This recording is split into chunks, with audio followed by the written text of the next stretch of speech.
네, 안녕하세요. 성산교회 성도 여러분. 코로나 속에 강건하시기를 간절히 소망합니다. 오늘은 4강 가나안 정복 시대와 사사 시대를 함께 살펴보겠습니다. 교재 6페이지를 펼치시고 맨 밑부분에 3-1 가나안 정복 시대 글자를 찾아주시기 바랍니다. 먼저 이 시대에 해당하는 성경을 알려드리겠습니다. 3-1 가나안 정복 시대 글자 옆에 여호수아 이렇게 적어주시기 바랍니다. 여호수아. 네, 잘 적으셨습니다. 감사합니다. 구약 성경을 자세히 보시면 각 시대를 대표하는 인물들을 발견하게 됩니다.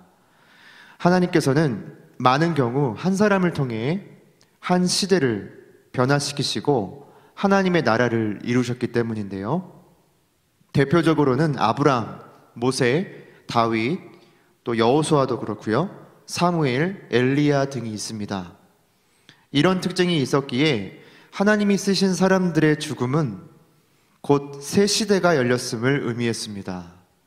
요셉의 죽음으로 출애굽 시대가 열렸으며 모세의 죽음으로 새로운 시대, 가나안 정복 시대가 열렸습니다. 또 살펴보겠지만 여호수아의 죽음으로 사사 시대가 열리게 됩니다. 화면에 여호수아 1장 1절을 읽어보시겠습니다. 시작. 여호와의 종 모세가 죽은 후에 여호와께서 모세의 수종자 눈의 아들 여호수아에게 말씀하여 이르시되. 이처럼 여기 보시면 모세가 죽은 후에 여호수아에게 말씀했다. 새 시대가 열렸다는 뜻이죠.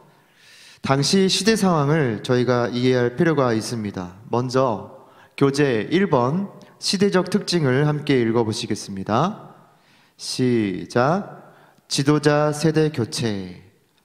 약속의 땅 가나안을 분배받고 함께 정복하며 한 곳에 정착하는 시대. 하나님께서는 모세를 이어 이스라엘 백성들을 이끌 영적 지도자를 선택하셨습니다. 바로 여호수아입니다. 여호수아는 모세의 수종자였습니다. 에브라임 지파의 한 사람으로서 에브라임 지파를 대표하여 가나안 정탐을 갔었던 사람으로 여호수아는 갈렙과 함께 긍정적인 믿음의 보고로 유일하게 가나안 땅에 들어갔던 출애굽 1세대 사람이었습니다. 시대의 전환으로는 가장 큰 변화가 2가지 정도로 요약할 수 있습니다. 첫 번째는 리더십의 변화입니다. 모세와 여호수아는 굉장히 달랐습니다. 모세는 카리스마 리더십이라고 한다면 여호수아는 함께하는 리더십, 세우는 리더십이었습니다. 여호수아 1장 2절과 요단강 사건이 이를 잘 보여주는데, 먼저 여호수아 1장 2절을 보시면 이렇게 나타나 있습니다. 2절에 보니까 이 모든 백성과 더불어 일어나, 더불어 일어나 함께하라 이렇게 말씀하셨고요. 요단강을 건널 때에는 홍해 사건과 비교가 됩니다. 홍해 사건은 모세가 지팡이를 들고 하나님의 명령을 따라 기적을 일으켰다면, 여호수아에서 요단강 사건에서는 먼저 제사장을 세우고 제사장이 먼저 앞을 가도록 하고 12지파의 지도자를 뽑습니다. 그래서 그들과 함께 기념하는, 그래서 굉장히 리더십의 스타일이 다릅니다. 두 번째로는 생활 방식의 변화입니다. 광야에서는 유목민으로 떠도는 삶이었지만 가나안에서는 땅을 차지하고 정착하는 삶으로 변화되었습니다. 그래서 이 시대의 변화가 여호수아서에 반영되어 있는 것입니다. 여호수아서는 정복 이야기와 땅 분배 이야기로 구성되어 있습니다. 이제 교재 2번 줄거리를 함께 읽어보시겠습니다. 모세의 뒤를 이어 지도자가 된 여호수아는 하나님께서 주신 권위를 가지고 가나안 정복을 위한 거룩한 전쟁을 수행해 갑니다. 이렇게 바뀐 리더십으로 정복하고 정착한다는 이야기가 이 시대의 줄거리입니다. 이제 3번 전개를 보시겠습니다. 가나안 정복 시대에는 4가지 주요 사건이 있습니다. 여리고 점령 사건, 아이성 사건, 가나안 전역 정복 사건, 기업 분배입니다. 먼저 여리고 점령 사건의 내용을 눈으로 보시겠습니다. 기적으로 요단강을 건너고 여리고를 무너뜨린 거룩한 전쟁, 여호수아서 1장부터 6장까지의 내용인데요. 여호수아의 리더십에게 굉장히 중요한 사건들이었습니다. 모세가 살아있을 때 여호수아에게 리더십이 승계되었고 또 온 백성이 이를 보았지만, 모세가 죽고 나서도 확실하게 여호수아가 하나님이 세우신 차기 지도자임이 확증되어야 할 필요가 있었습니다. 여호수아가 처음 만난 문제는 요단강 사건이었고 여리고 사건이었는데, 하나님께서 여호수아에게 말씀하신 대로 순종하였더니 요단강이 갈라졌고 또 여리고 성이 무너지는 경험을 통해 여호수아 리더십이 확증되었습니다. 말씀을 읽고 저희가 다음으로 넘어가 보도록 하겠습니다. 여호수아 4장 23절에서 여호수아 4장 23절에서 24절 말씀 PPT를 보시면서 읽으시겠습니다. 시작. 너희 하나님 여호와께서 요단물을 너희 앞에서 마르게 하사 너희를 건너게 하신 것이 너희 하나님 여호와께서 우리 앞에 홍해를 말리시고 우리를 건너게 하심과 같았나니, 이는 땅의 모든 백성에게 여호와의 손이 강하신 것을 알게 하며 너희가 너희 하나님 여호와를 항상 경외하게 하려 하심이라 하라. 두 번째 사건은 아이성 사건입니다. 내용을 제가 읽어드리겠습니다. 아간의 범죄로 인한 어이없는 패배와 회개한 후의 승리. 여호수아 7장과 8장까지의 내용입니다. 이 이야기는 거룩한 삶의 중요성과 또 자신의 생각을 내려놓고 하나님의 생각을 믿는 것의 중요성을 우리에게 알려줍니다. 여리고의 승리는 놀라운 것이었지만 그것에 도취되어 성도의 본분을 잃어버렸던 이스라엘 백성들은 아이성에서 대패하고 맙니다. 왜냐하면 아이성을 정탐해 보니까 한 3,000명 정도만 가도 이길 수 있겠다고 생각했던 것이죠. 화면을 보시고 7장 3절 말씀 읽어보시겠습니다. 시작. 여호수아에게로 돌아와 그에게 이르되 백성을 다 올라가게 하지 말고 2,000~3,000명만 올라가서 아이를 치게 하소서. 그들은 소수이니 모든 백성을 그리로 보내어 수고롭게 하지 마소서 하므로.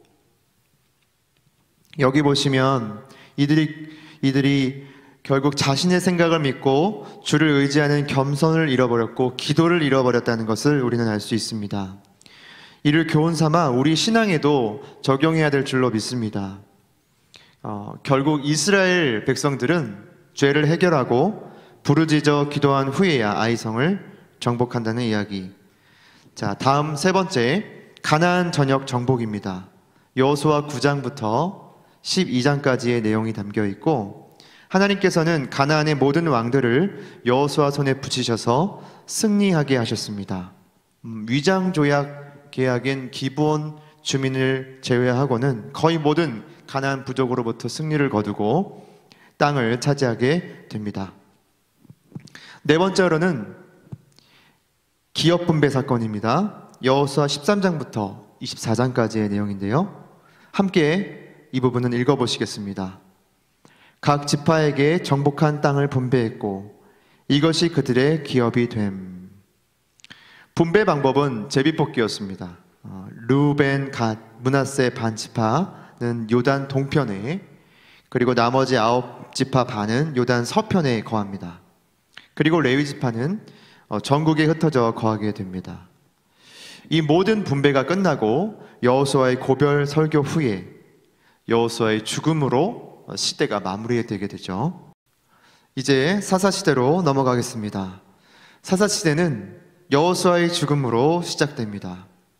바른 영적 지도자가 있었던 시대가 끝나고 사사시대로부터 한 시대를 책임지는 지도자의 부재가 도래합니다. 4-1 사사기 옆에 사사기 이렇게 적어주시고요. 시대적 리더의 부재, 이렇게도 적어주시기 바랍니다. 시대적 리더의 부재. 물론 사사들을 통해서 이스라엘을 구원하셨지만 모세와 여호수아와 같은 시대를 이끌어갈 수 있는 리더는 더 이상 없었습니다. 이럴 때 사람들은 어떻게 되었을까요? 1번 시대적 특징을 함께 읽어보시겠습니다. 시작. 왕이 없으므로 사람이 자기 소견에 옳은 대로 범죄함. 신앙의 이름으로 포장된 욕망의 시대. 하나님의 마음과 뜻을 정확하게 전달해 줄 수 있는, 시대를 깨우는 사람이 없다 보니까 사람들이 결국 하나님을 왕으로 삼지 못하는, 그리고 자신들이 왕이 되는 그러한 사태가 벌어지게 됩니다. 하나님을 왕으로 섬기게 하는 그런 돕는 시대적 지도자의 부재로 그 결과는 앞으로 살펴보겠지만 굉장히 참담했습니다. 2번 줄거리 요약을 제가 읽어드리겠습니다. 하나님은 이스라엘이 말씀대로 행복하게 살아가기를 바라셨으나 그들은 반복적으로 범죄하고 주변의 압제자를 통해 징벌하시면 고통 중에 그들이 부르짖고 하나님은 사사를 통해 구원하신다. 3번 전개를 보시겠습니다. 사사 시대에는 세 가지 주요 개념이 있습니다. 첫 번째는 악순환입니다. 두 번째는 사사, 세 번째는 죄인의 실상입니다. 사사기 1장에서 6장까지는 도드라지게 범죄, 징벌, 부르짖음, 구원이 반복됩니다. 이런 패턴이 반복되지만 깨닫지 못하는 이스라엘 백성들의 모습이 기록되어 있습니다.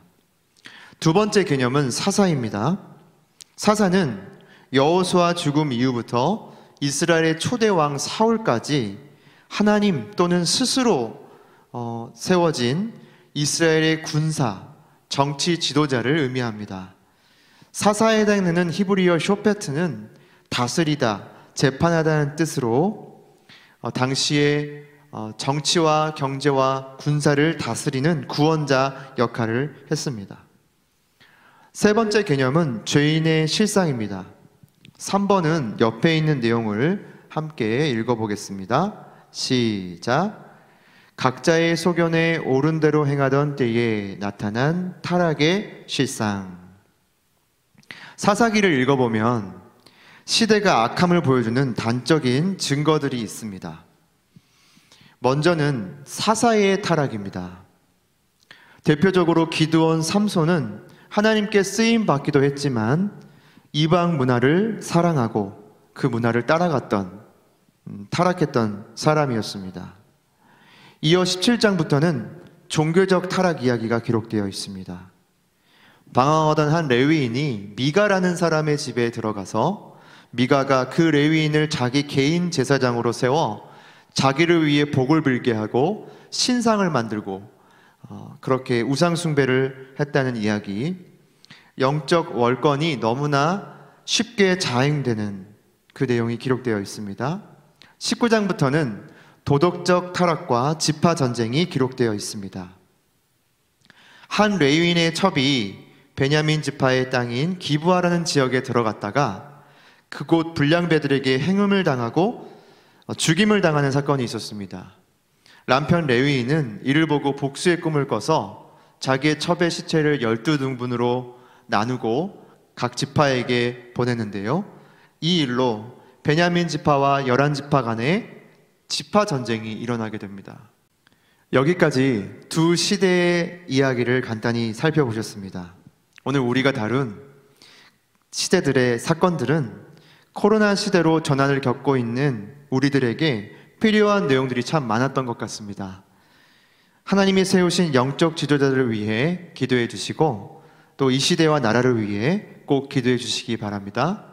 이제 주님이 가르쳐 주신 기도로 오늘 강의를 마치도록 하겠습니다.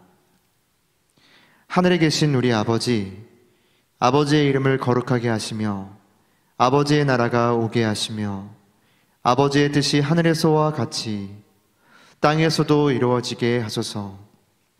오늘 우리에게 일용할 양식을 주시고 우리가 우리에게 잘못한 사람들을 용서하여 준 것 같이 우리 죄를 용서하여 주시고 우리를 시험에 빠지지 않게 하시고 악에서 구하소서.